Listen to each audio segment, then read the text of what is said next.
So you lower school fees by just paying in time.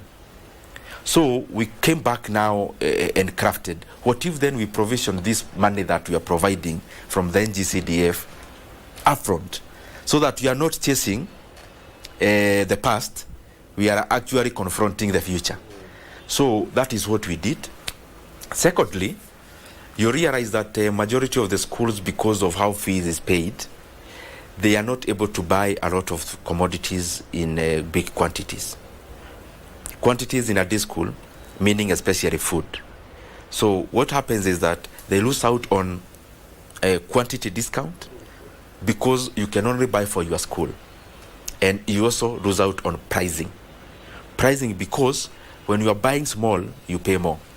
When you are buying more, you pay less. So we did something called backward aggregation. So you know what the quantity we need for all the schools, then we work backwards. So what we do, that is why the school fees is low.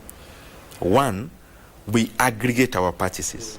If there is purchases to be done, we negotiate for them in aggregate, and then in consequence, we pay less.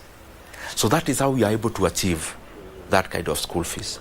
However, I must also acknowledge that we also got a boost from an organization called Food for Education, who also were very pivotal, because that is their domain, in crafting a formula that would, one, promote nutrition, but also number two, lower school fees. However, Masomo Bora is not just about food. That is why it is an educational program.